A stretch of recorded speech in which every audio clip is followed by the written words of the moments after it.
On this channel, I'm typically talking about ways to save money, especially in the kitchen, but today I'm gonna flip the script just a little bit. I am just a regular mom in my 40s. I've been doing this homemaker thing for about 20 years. My husband and I have been married that long, and we have 3 teenagers. And if you've been at this for a while, you might already know this as well. But when you are a good steward of your resources, especially your money and the things that you buy with it, you'll find over time that you have a little more wiggle room, and so you can afford to be a snob about a few things. I'm going to share with you a few examples from around my kitchen that, at least right now, I have become kind of particular about and prefer to spend just a little bit more money in order to have the exact brand or kind that I want. You might even think that some of these things are a waste of money, so you can let me know in the comments the things that you splurge on when you have the wiggle room in your budget. I'm getting into the refrigerator because this right here is one of the items I've become a bit of a snob about.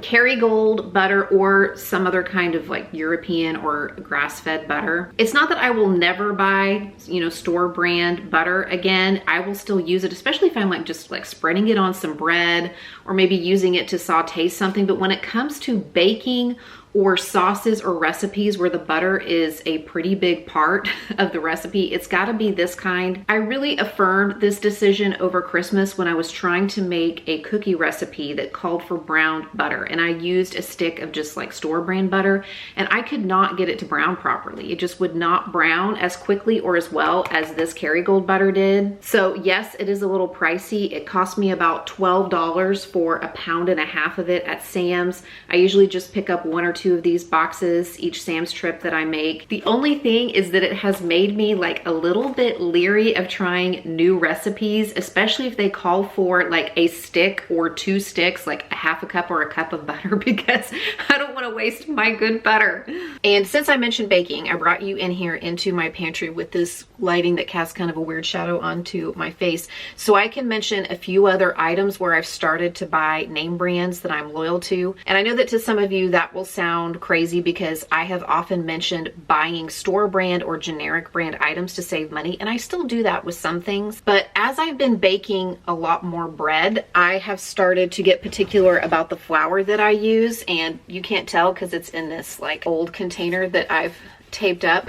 So definitely a place where I've saved money is on containers. But where I'm splurging is on the brand, because what's in here is King Arthur unbleached flour. This is the all-purpose flour. And then I also buy the King Arthur unbleached bread flour. They actually carry this at my Sam's now in a 10-pound bag for like $9. And then I can get the all-purpose flour in a 10-pound bag at my Walmart for under $10. But King Arthur is now my preferred brand of flour because I have found that the things I'm baking just work better with those. I have gotten gold medal when I can't find the King Arthur, but store brand flour is not a thing that I've been purchasing as much. And the same is true of sugar. And this container is what I call pink sugar. It just comes in a pink package. It's C&H, that's the brand. A few years back, I purchased just a standard 4-pound bag of store brand sugar. And I'm not going to tell you which brand it was, but it was a generic brand. And when I put it into the container, I noticed that it just looked kind of funny. It didn't seem like it had the same texture that sugar normally does. Fast forward a few weeks, a few months, it takes me a while to go through sugar. It's not like I'm baking stuff every day, but the things that I was baking, even tried and true recipes, weren't coming out right. The texture was funny. So I finally put it together that maybe I should try a different sugar. And as soon as I switched back to a name brand that had the exact consistency I'm used to my sugar having, everything turned out fine again. So I've gone back to buying C&H brand sugar. Now, I wasn't noticing those problems with brown sugar or with powdered sugar, so I will still buy the generic brand and these particular sugars. But when it comes to plain old white sugar, I buy a big bag of the C&H brand at Sam's. I can't remember what the price is, but it takes me so long to go through that much sugar, even if I'm baking something once or twice a week, that it's really not that much more ounce for ounce than buying the store brand. And I do want to stop and point out that these are just my own opinions, and they're based on my experiences and the things that I have noticed about products as I'm using them. And you might have different experiences, you might have different opinions. I was almost 30 years old before I started drinking coffee. Coincidentally, right around around the time we had a second child. Oh, there's a big surprise. Maybe it's not such a coincidence. And I'm not sure my husband and I have quite reached coffee snob status, but we have definitely been upping our coffee game the last few years. And let me tell you, once you have coffee that you have brewed from quality beans that you just ground, it is really, really hard to go back to those sad little coffee pods that you brew one at a time. Fortunately for us, we discovered Trade Coffee, and they're sponsoring today's video, but I've actually been a paying Trade Coffee customer for about a year now. And they don't sell their own coffee. They have spent the last 10 years developing relationships with over 55 different roasters from around the country so that they can connect you to high quality coffees that you won't be able to find in your just regular grocery store. One of the cool things about Trade is that when you sign up, you take this little short quiz so that they can discover some of your preferences, maybe the way you brew your coffee, whether you like light roast or dark roast, if you want to try some decaf coffees, so that they, not an algorithm, they can curate a list of coffees to send you to try that they think you'll like. And they'll make sure that those coffees are roasted fresh right before they ship them to you. Plus, they have a first bag guarantee, meaning if you try it out and you don't like the first bag that they send you, they'll send you another one for free. If you're ready to try Trade, they are offering up to 40% off your first order at drinktrade.com/cmindymom. That's drinktrade.com/cmindymom for up to 40% off your first order with Trade. And thank you again to Trade Coffee for sponsoring today's video and pretty much all of my mornings as just a regular 40-something-year-old mom here running a household in the middle years. That's good. Another item from my refrigerator that I'm particular about, and y'all have heard me mention this in my grocery hauls many times, but I typically buy organic milk, and not for the reason you might think. Our kids are older, and we don't go through milk as quickly as we used to. We don't really drink it as a beverage. It's typically being used in recipes or maybe on a bowl of cereal or a little bit to make a smoothie. I buy organic milk because typically it is ultra pasteurized, and the best by date is usually much, much longer than standard milk. So instead of saving money by purchasing conventional milk, but then having to possibly throw some of it out later on because it spoils before we use it all, I just pay a little more money up front, and then we're able to use this milk in recipes or in meals in a timely manner before it spoils, and we don't have to feel pressured to go through it as quickly. And listen, if you are about to get in my comment section and tell me about all of the great things about raw milk, you're barking up the wrong tree. You're pulling on the wrong udders. I have my own resources and my own standards where food is concerned. We're not a raw milk family. If you are, that's your business, but that's not for us. So we're not in my kitchen, we're in my incredibly messy laundry room. If you need a dose of real life, here's what my laundry room looks like.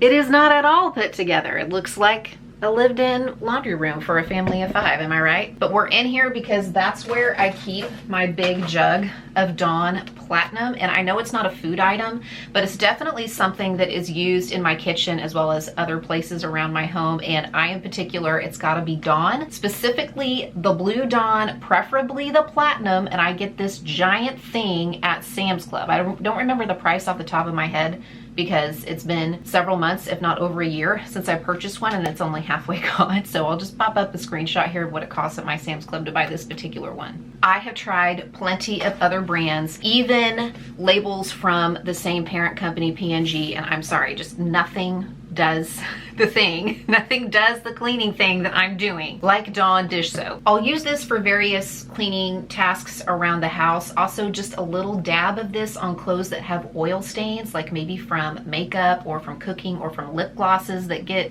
kept in our pockets and go through the wash. It'll help take care of those grease stains for me. We had to use a little bit of this last weekend when our cat got into some trouble in the garage and needed to be bathed. Of course, I use it in the kitchen to clean dishes, and actually I refill my Dawn Power Wash bottles by using about a 1/4 cup, maybe 3 or 4 tablespoons of this Dawn Platinum, plus about a tablespoon of rubbing alcohol, and then filling the bottle about 3/4 of the way up with warm water. Give it a shake.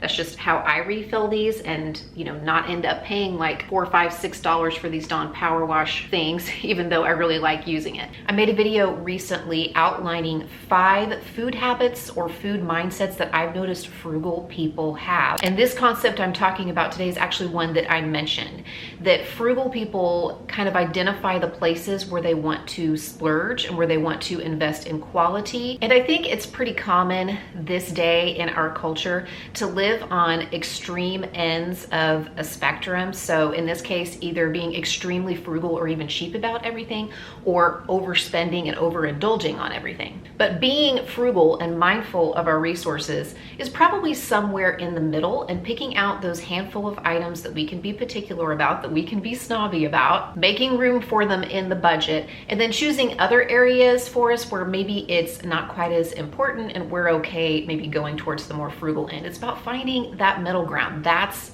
realistic.